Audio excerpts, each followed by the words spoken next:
Welcome to study 24 classes. आज हम दो वस्तुओं की स्थिति में उपभोक्ता संतुलन के विषय में बात करेंगे। Consumer equilibrium in case of two commodity.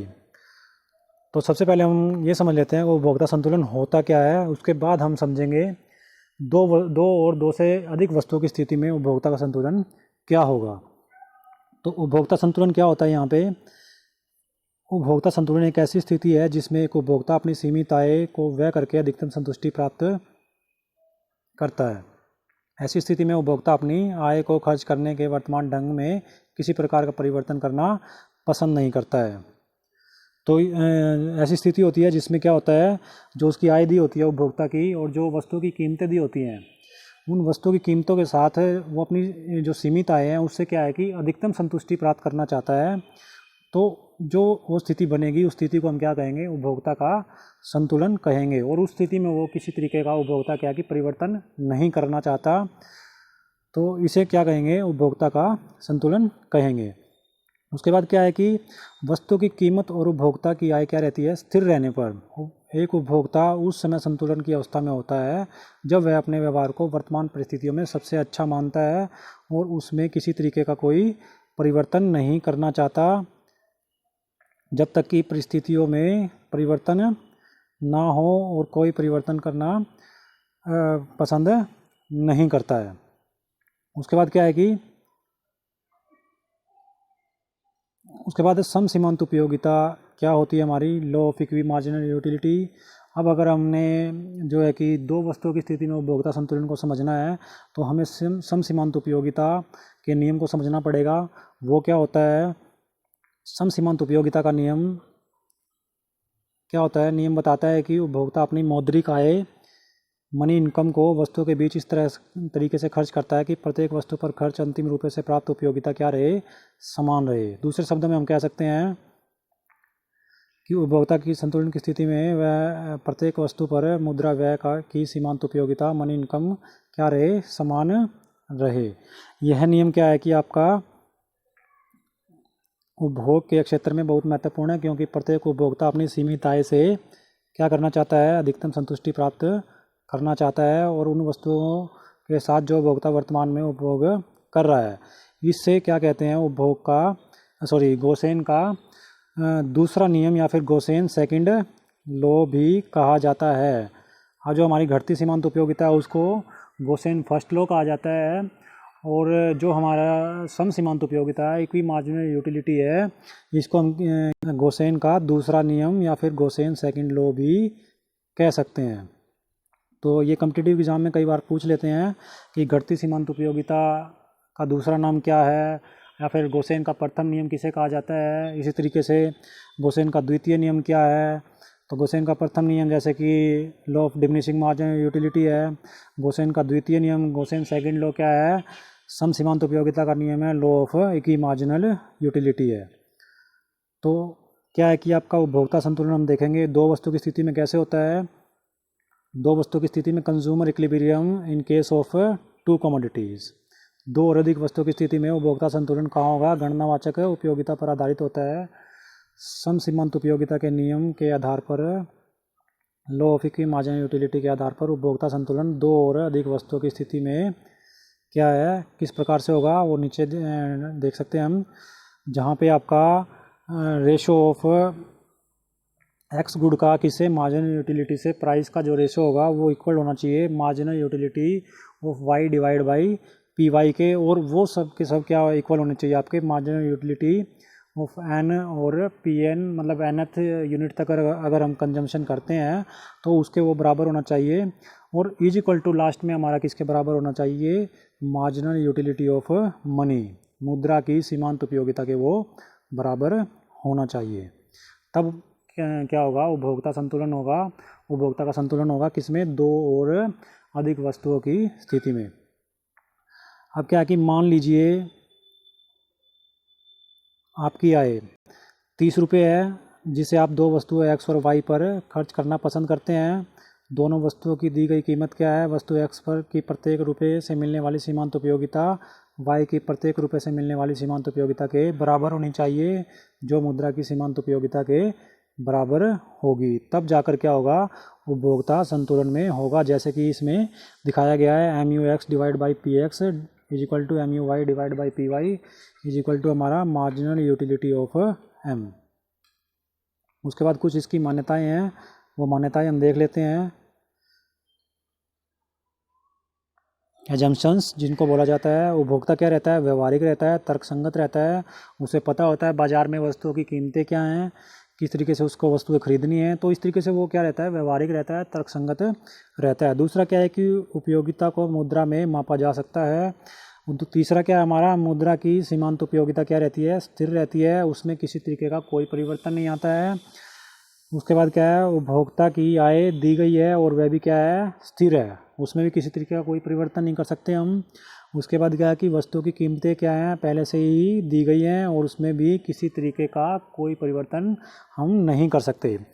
उसके बाद नेक्स्ट क्या, हमारी वस्तुएं समरूप है, होमोजीनियस है, मतलब उनके आकार में, उनके रंग रूप में किसी तरीके का कोई परिवर्तन नहीं होता है, वो एक जैसी होती हैं और साथ में क्या होती हैं, डिविजिबल भी होती हैं। तो उसके बाद क्या है कि उपभोक्ता की आदत और स्वाद नहीं बदलते हैं। उपभोक्ता कंज्यूमर जो है उसके क्या है कि आदत, टेस्ट जो है उसका वैसे का वैसा बना रहता है। तो ये इसकी क्या है, कुछ एजम्पशंस है जिन्हें हमें ध्यान में रखना जरूरी है उपभोक्ता का संतुलन निकालने के लिए, दो वस्तुओं में उपभोक्ता का संतुलन समझने के लिए। नेक्स्ट हम बात करते हैं इसमें टेबल और इसके साथ ग्राफ के साथ इसको कैसे दिखा सकते हैं। ऊपर दी गई मान्यताओं के आधार पर एक उपभोक्ता के दो वस्तुओं की स्थिति में संतुलन को निम्न तालिका और चित्र के माध्यम से स्पष्ट किया जा सकता है। वो तालिका क्या है हमारी, ये हमारे पास तालिका है। तो इसमें क्या है कि कंज्यूमर इक्विलिब्रियम के लिए हमने क्या लिया है, एक साइड में हमने कमोडिटी एक्स को ले लिया है और दूसरी साइड में हमने कमोडिटी वाई को ले लिया है, कमोडिटी एक्स और कमोडिटी वाई। तो इसमें कमोडिटी एक्स और कमोडिटी वाई के अंदर क्या हमारा कि हमने पहले क्या लिया है, यूनिट एक्स कैसे कंज्यूम कर रहे हैं, कंजम्पशन कर रहे हैं उसका 1 to 6 तक हम उसको कंजम्पशन कर रहे हैं। उसका जो प्रत्येक यूनिट का जो प्राइस है हमारा क्या है, 10 रुपीज़ है, प्रत्येक यूनिट का प्राइस 10 रुपीज़ है। उसी तरीके से वाई में अगर हम बात करें तो उसकी भी 1 to 6 हम कंजम्पशन कर रहे हैं, यूनिट का 1 to 6 हम कंजम्पशन कर रहे हैं। तो उसमें भी क्या है कि उसका हम कीमत देख लेते हैं, क्या है, 2 रुपये उसकी कीमत है, प्रत्येक बार 2 रुपये कीमत रहेगी। जैसे जैसे हम कंजम्पशन करेंगे आगे तो यूनिट की जो कीमत है, जो यूनिट की जो प्राइस है वाई की, वो क्या रहेगी, कांस्टेंट रहेगी, स्थिर रहेगी। उसके बाद हम बात करते हैं हमारे पास आय कितनी दी गई है, वो हमारे पास 30 है, 30 रुपये हमें पहले से ही आय दे दी गई है। उसके बाद क्या है कि हम बात करते हैं कि मार्जिनल यूटिलिटी ऑफ एक्स की। हम जैसे जैसे हम कंजम्पशन करते जाएंगे एक्स गुड का, हमारी मार्जिनल यूटिलिटी क्या होती जाएगी, कम होती जाएगी। जैसे इसमें दिखाया गया है, पहले 100 है, फिर 80 है, फिर 60 है, फिर 40 है, फिर 20 है, उसके बाद 0 है। इसी तरीके से अगर हम मार्जिनल यूटिलिटी वाई की बात करें तो वाई में क्या है, पहले 24 है, फिर 22 है, फिर 20 है, फिर 18 है, उसके बाद 16 है और फिर 14 है। तो इस तरीके से मार्जिनल यूटिलिटी वाई की भी क्या होती रहेगी, जैसे जैसे कंजम्पशन हम बढ़ाएंगे तो वाई जो गुड है उसके लिए भी क्या हो जाएगी, मार्जिनल यूटिलिटी कम होती चली जाएगी। अब हम आते हैं मेन पॉइंट पे, हमें रेशो चाहिए दोनों के बीच का, जो हम डिवाइड करेंगे मार्जिनल यूटिलिटी को पी एक्स से और मार्जिनल यूटिलिटी ऑफ वाई को पी वाई से जब हम डिवाइड करेंगे तो दोनों इक्वल आने चाहिए। जहाँ पे दोनों इक्वल होंगे वहाँ पे क्या होगा, हमारा कंज्यूमर इक्विलिब्रियम होगा। लेकिन इसके साथ ही क्या होना चाहिए, वो मार्जिनल यूटिलिटी ऑफ मनी के बराबर भी होना चाहिए। तो देख लेते हैं इसमें कहाँ कहाँ किस किस पॉइंट पे ये दोनों क्या होते हैं, इक्वल होते हैं। तो इसमें हम देखेंगे जैसे ही फर्स्ट यूनिट की हम अगर बात करते हैं तो फर्स्ट यूनिट जैसे एक्स की कंजम्पशन की जाती है, कंज्यूम की जाती है, तो यहाँ पे 10 हमारे पास क्या आ जाता है, M U X divide by P X आ जाता है। लेकिन ये इसी तरीके से अगर हम वाई की जो है थर्ड यूनिट को जब कंजम्पशन करते हैं तो हमारा M U Y P Y किसके बराबर आ जाता है, 10 के इक्वल आ जाता है। तो दोनों बराबर हो जाते हैं। लेकिन इसमें अगर हम जैसे फर्स्ट पॉइंट की बात करें तो at X is equal to 1 Y is equal to 3 जो हमने अभी बात की है, तो इसमें क्या है कि marginal utility of X divide by P X is equal to marginal utility of Y divide by P Y तो हो जाता है। लेकिन एक्सपेंडिचर क्या है कि वो डज नॉट इक्वल टू क्या होता है हमारा, does not equal to M रहता है, जो हमारे पास मनी इनकम दी गई है उससे क्या हो जाता है, कम या ज़्यादा हो जाता है। वो कैसे देख लेते हैं हम, तो जैसे 10 इंटू मल्टीप्लाई करेंगे 1 का, क्योंकि एक वस्तु हम खरीद रहे हैं एक्स की, तो 10 रुपये प्राइस है उसकी, तो जब 10 से मल्टीप्लाई करेंगे उसकी तो हमारे पास कितना आ जाएगा, 10 रुपये आ जाएगा। अब 10 की अगर हम 3 से मल्टीप्लाई करें वाई गुड के लिए तो हमारे पास 30 आ जाएगा। 30 प्लस 10 अगर हम ऐड करेंगे तो हमारे पास 40 आ जाएगा। तो ये जो हमारे पास मनी इनकम दी गई है उससे क्या हो जाएगी, एक्सीड कर जाएगी, उससे आगे निकल जाएगी। 40 रुपये हमारे पास नहीं है, तो यहाँ पे कंज्यूमर का इक्विलिब्रियम नहीं हो सकता है। इसलिए हम क्या करेंगे, कोई दूसरा पॉइंट देखेंगे जहाँ पे कंज्यूमर का इक्विलिब्रियम हो सकता है और वो जो हमारे पास मनी इनकम दी गई है उसके बराबर आ जाए, हमारा एक्सपेंडिचर उसके बराबर आ जाए। तो इसमें हम देखेंगे पे हमारा मार्जिनल यूटिलिटी ऑफ जो अपना sorry X is equal to क्या हमारा 2 है, 2 यूनिट्स का हम कंजम्पशन कर रहे हैं, और हमारे पास marginal utility of X divide by P X किसके बराबर है, 8 के बराबर है। इसी तरीके से जब हम 5th यूनिट को यूज करते हैं वाई की, तो marginal utility of Y divide by P Y किसके बराबर हो जाता है, पी 8 के बराबर हो जाता है। तो दोनों इक्वल आ जाते हैं। अब यहाँ पे हम क्या देखेंगे, यहाँ पे हमें ये देखना है कि इनका जो टोटल जो एक्सपेंडिचर होगा वो 30 के बराबर आ रहा है या नहीं आ रहा है। अगर आ रहा है तो कंज्यूमर इक्विलिब्रियम होगा, अगर नहीं आ रहा है तो क्या होगा, कंज्यूमर का इक्विलिब्रियम इस पॉइंट पे नहीं होगा। तो at X is equal to 2 and Y is equal to 5 क्या है हमारा, दोनों इक्वल तो हैं। अब यहाँ पे क्या है कि marginal utility of X divide by P X is equal to marginal utility of Y divide by P Y, दोनों बराबर हैं। लेकिन एक्सपेंडिचर भी क्या है यहाँ पे, एक्सपेंडिचर ऑफ एक्स प्लस में एक्सपेंडिचर ऑफ वाई भी क्या है, किसके बराबर है, एम के बराबर यहाँ पे आ जाते हैं। तो ये हम देख सकते हैं एम के बराबर आ जाते हैं। जितनी हमारे पास मुद्रा आय दी गई है, मनी इनकम दी गई है 30, उसके बराबर दोनों आ जाते हैं। यहाँ से हम मल्टीप्लाई करके इसको देख सकते हैं। जैसे हम 2 यूनिट का यूज करते हैं किसका, एक्स का, और उसकी कीमत कितनी है, एक्स की 10 है, तो 10 मल्टीप्लाई 2 हमारे पास कितना होगा, 20 रुपये होगा। और इसी तरीके से 5 यूनिट अगर हम यूज करते हैं किसकी, वाई की, और उसकी प्राइस कितनी है 2, तो 5 मल्टीप्लाई 2 जब हम करेंगे तो हमारे पास कितना आ जाएगा, 10 आ जाएगा। तो जब 20 में 10 को क्या किया जाएगा, जोड़ा जाएगा, तो हमारे पास 20 प्लस 10 कितना हो जाएगा, 30 हो जाएगा, हमारी मनी इनकम के इक्वल हो जाएगा। तो ये जो बिंदु होगा, ये जो पॉइंट होगा, ये क्या होगा, हमारा इक्विलिब्रियम पॉइंट होगा। इसी तरीके से जो 2 कंडीशन और हैं उसको भी हम समझ लेते हैं कि अगर ऐसा हो तो क्या हो सकता है। तो उसमें क्या हमारा,